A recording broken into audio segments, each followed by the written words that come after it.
या कार्यक्रमाचे प्रस्तुत करते ग्रीन हार्वेस्ट. ग्रीन हार्वेस्ट नैसर्गिक पेंडीयुक्त खत, नेचर केअरची युक्ती, रासायनिक खतांपासून मुक्ती. Green harvest. नमस्कार, मी देवयानी. मुंबई तकच्या वेदर रिपोर्टमध्ये तुमच्या सगळ्यांचं स्वागत आहे. मागच्या 3 दिवसांपासून मुसळधार पाऊस कोसळतोय. कोकण असेल, मुंबई असेल, पालघर असेल, या सगळ्या भागांमध्ये, त्याचबरोबर विदर्भात सुद्धा काही प्रमाणात आपल्याला पाऊस बघायला मिळालाय. आता पुढचे 3 दिवस काय परिस्थिती असणार आहे ते आपण समजून घेणार आहोत. आणि अचानक महाराष्ट्रात इतका पाऊस का येतोय हेही आपल्याला या व्हिडिओतनं समजून घ्यायचंय. त्यासाठी आपण आधी जाऊयात मान्सून नक्की कुठपर्यंत पोहोचलाय ते बघण्यासाठी. तुम्ही जर बघितलं तर काही दिवसांपूर्वी मान्सून हा उत्तर भारतामध्ये अजिबातच पोहोचलेला नव्हता. तो महाराष्ट्रापासून थोडासा वर सरकलेला होता मध्य प्रदेश पर्यंत, पण आता बघितलं तर संपूर्ण भारत जो आहे तो याच्यामध्ये कव्हर झालेला आहे. फक्त राजस्थानचा काही भाग आहे जिथे मान्सून अजून दाखल व्हायचा किंवा तो अगदी होत आलेला आहे, पण त्याला अगदी आणखीन 2 ते 3 दिवसांचा वेळ लागणार आहे. पण हे नेमकं कशामुळे झालेलं आहे ते आपल्याला समजून घ्यायचंय.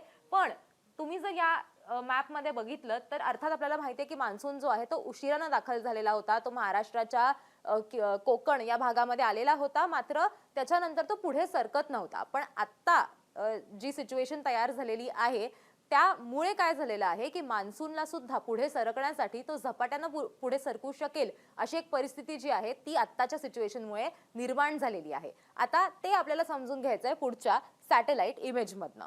आता याच्यात तुम्ही जर बघितलं तर तुम्हाला लक्षात येईल की अनेक वेदर सिस्टम्स आहेत आणि त्या सगळ्या वेदर सिस्टम्स एकत्र काम करतायत, ज्यामुळे मान्सून हा इतक्या झपाट्यानं पुढे सरकला आणि महाराष्ट्रामध्ये सुद्धा याच वेदर सिस्टम्समुळे आपल्याला इतक्या मोठ्या प्रमाणात पाऊस बघायला मिळतोय. आता यात तुम्ही जर बघितलं तर इथे अगदी महाराष्ट्राच्या अगदी वर तुम्ही जर बघितलं तर एक वेल मार्क्ड लो प्रेशर एरिया जो आहे तो तयार झालेला आहे.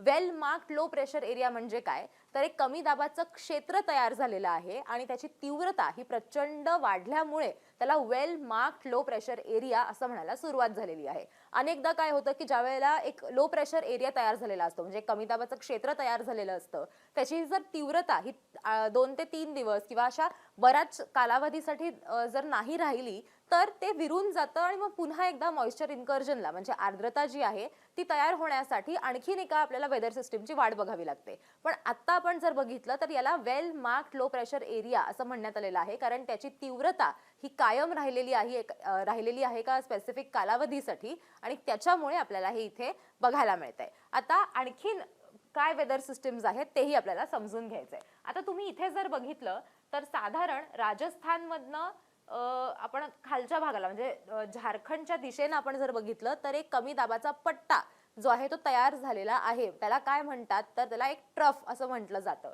तर हे एक ट्रफ आपल्याला बघायला मिळतंय. तिथेच वर इथे आपल्याला एक सायक्लोनिक सर्क्युलेशन सुद्धा बघायला मिळतंय. हे सायक्लोनिक सर्क्युलेशन म्हणजे काय, म्हणजे चक्रीय अभिसरण. म्हणजे तिथे सुद्धा एक वेदर सिस्टीम जी आहे ती तयार झालेली आहे, ज्याच्यामुळे आर्द्रता जी आहे ती आपल्याला भारताकडे येताना बघायला मिळते, किंवा ज्याला आपण नैऋत्य मान्सूनचे वारे म्हणतो ते तयार झालेले आहेत आणि ते आपल्याला भारताकडे आतल्या दिशेला आपल्याला येताना बघायला मिळतात. त्यात आणखीन एक जर आपण बघितलं तर गुजरात मधनं सुद्धा पुढे आपल्याला बांगलादेशच्या दिशेनं सुद्धा एक कमी दाबाचा पट्टा जो आहे तो तयार झाल्याचं बघायला मिळतंय.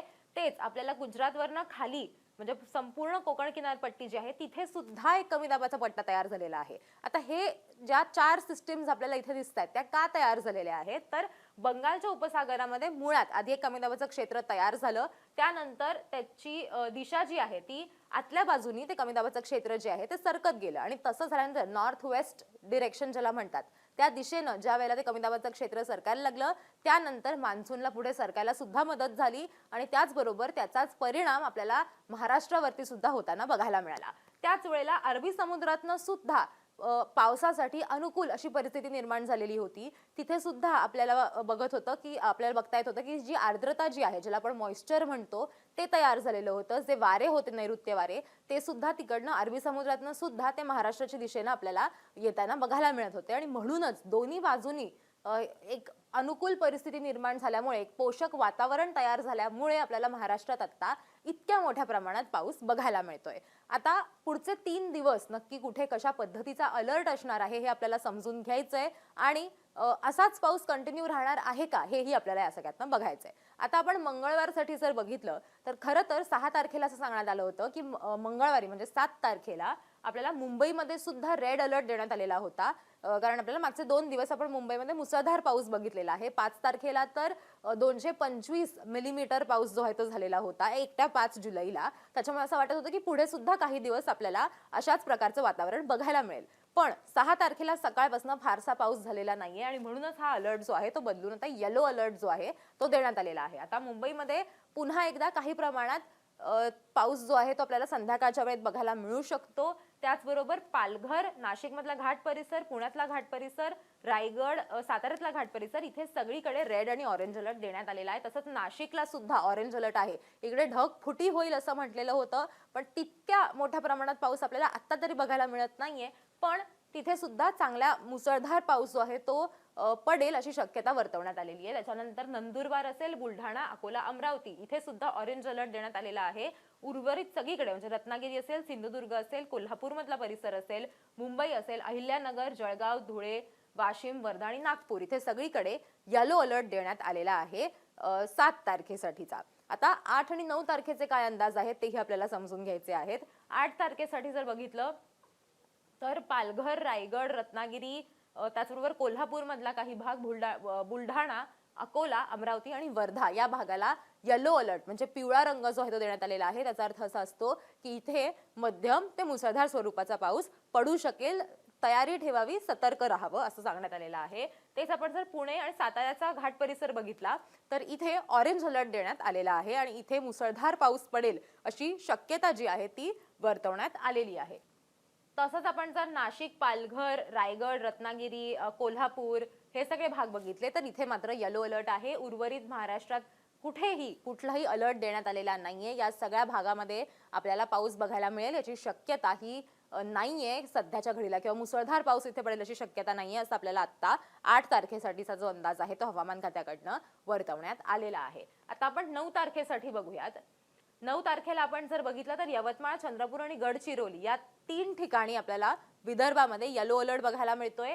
तेच आपण जर पुण्यातला घाट परिसर, रत्नागिरी आणि साताऱ्याचा घाट परिसर बघितला तर इथे सुद्धा येलो अलर्ट आहे. उर्वरित कुठेही महाराष्ट्रात म्हणजे ज्या ज्या भागांना इतके दिवस रेड अलर्ट देण्यात आलेला होता त्या त्या भागांमध्ये आपल्याला कुठल्याही पद्धतीचा अलर्ट बघायला मिळत नाहीये 9 तारखेसाठी. म्हणजे गुरुवारी बऱ्यापैकी शांतता असेल, पाऊस थोडीशी विश्रांती घेईल की काय असं चित्र सध्याच्या घडीला आपल्याला बघायला मिळतंय. आणि याच्यानंतरचे सुद्धा जे काही दिवस असतील तिथे जर पुन्हा एकदा वेदर सिस्टीम जर ऍक्टिव्ह झाल्या, पुन्हा एकदा जर एक पोषक वातावरण तयार झालं तर पुन्हा आपल्याला पाऊस बघायला मिळू शकतो. पण आत्ताच्या घडीला तरी आणि हवामान खात्याने जो अंदाज सुरुवातीला बांधलेला होता की जुलैच्या पहिल्या आठवड्यात आपल्याला मुसळधार पाऊस बघायला मिळेल, तशीच शक्यता आपल्याला बघायला मिळाली की तसं घडलेलं सुद्धा आहे की जुलैच्या पहिल्या आठवड्यामध्ये चांगला पाऊस झालेला आहे. पण आता उर्वरित जे दिवस आहेत त्यावेळी कशी परिस्थिती असते, एक पोषक वातावरण निर्माण होतं का हे आपल्याला बघणं महत्त्वाचं असणार आहे. पण आता जिथे जिथे रेड किंवा ऑरेंज अलर्ट देण्यात आलेला आहे मंगळवारसाठी त्या सगळ्या भागातल्या लोकांनी सतर्क राहणं गरजेचं आहे. जर तुमच्या इथे ऑलरेडी 2 ते 3 दिवस मुसळधार पाऊस झालेला असेल तर पाणी तुंबण्याची शक्यता आहे. त्याच्यामुळे जर काम नसेल, जर तुम्हाला इमर्जन्सी नसेल कुठल्याही प्रकारची तर प्लीज घराबाहेर जाऊ नका, घराबाहेर जाणं टाळा असं हवामान खात्याकडनं सातत्यानं सांगितलं जात आहे. तसंच सरकारने सुद्धा हेच म्हटलेलं आहे की जर तुमचं काम नसेल, इमर्जन्सी नसेल तर प्रवास करू नका असंही म्हणण्यात आलेलं आहे. आपण बघितलं की मिसिंग लिंक पासनं अगदी मुंबई अहमदाबाद हायवे असेल किंवा शहरांमधली सुद्धा अनेक ठिकाणं अशी होती जिथे पाणी साचलेलं होतं, लोक अडकलेले होते, त्यांना त्यांच्या घरी जाता येत नव्हतं, अनेकांच्या घरातही पाणी शिरलेलं होतं. इतक्या मोठ्या प्रमाणात पाऊस झालेला आहे आणि अशीच जर परिस्थिती राहिली तर आणखीन 2 ते 3 दिवसही पाऊस होऊ शकतो असं हवामान खात्याने सांगितलेलं आहे. त्यामुळे जिथे जिथे अलर्ट देण्यात आलेला आहे, जिथे जिथे तुम्हाला वॉर्निंग देण्यात आलेली आहे हवामान खात्याकडनं, त्या भागातल्या लोकांनी घराच्या बाहेर पडू नये असं हवामान खात्याने पुन्हा एकदा सांगितलेलं आहे. तुमच्या जिल्ह्यात आता काय परिस्थिती आहे, एस्पेशली मराठवाड्यात सध्या काय परिस्थिती आहे, तुमच्या इथे कितपत पाऊस झालेला आहे, तुमच्या इथे सुद्धा मध्यम स्वरूपाचा पाऊस झालेला आहे का जसा अंदाज वर्तवण्यात आलेला होता हे आम्हाला प्लीज कमेंट करून सांगा. आणि असेच सगळे अपडेट्सचे व्हिडिओज बघण्यासाठी मुंबई तकला सबस्क्राईब करायला विसरू नका.